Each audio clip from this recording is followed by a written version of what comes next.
Hi, this is Lindsay Moore with Lindsay Moore MD. Today I want to talk to you about paced bottle feedings. We're going to cover how you do it in an easy to understand way that you can teach your caregivers.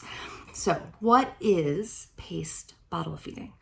I like to call it responsive bottle feeding. So really, you're letting the baby drive how quickly their milk comes out and whether or not they take a pause. It's kind of respectful feeding in the way I look at it. And frankly, it's how I want to drink. I want to have my bottle tipped just right so I can take just the right amount. It's scary when someone else takes your cup or your bottle and starts to tip it for you because you're always worried they're gonna go too far and it's gonna flow fast and choke you. Babies want to, just like us, they want to have just a little come out at a time, not too fast. And they also want to swallow, breathe, and then pause here and there before they're ready for the next set of swallows. They don't just want to, chug, chug, chug the entire time. I often tell parents that you might want to chug, chug, chug at a frat party in college. Maybe fun, maybe just adrenaline fueled, but really not comfortable. So why would we want our baby to have all of this fluid just coming at them so quickly? Now I want to talk about how you do paced bottle feeding, okay? How you do it is really much more simple than people often make it sound. So all you're gonna do is hold your baby, however is comfortable. You can do everything with a paced bottle feed from a baby on their side, like in the NICU, to holding your baby up more like this, like I tend to do with newborns. So the position of the newborn isn't as important, but I do like to tilt them up a little bit. It just seems more comfortable to me.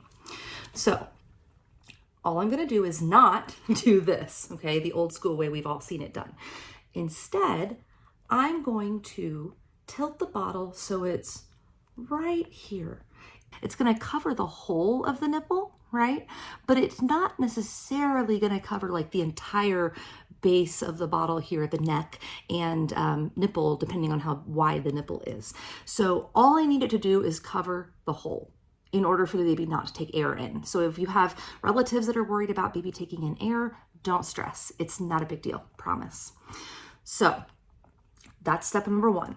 So instead of it dripping out, the baby's gonna have to ask for it. That's the whole point. So we tip it up just ever so gently to cover the hole, okay? As the milk level goes down, yes, you'll have to tip it more, but you're always just aiming to cover the hole, all right? So your baby's gonna say, suck, suck, oh good, here comes the milk, swallow, suck, swallow, swallow. Most of the time, the newborn is going to automatically do 3, 4, 5 swallows, and then they're gonna pause. And if you have the milk held just right here, it covers the hole, but it doesn't come out on its own.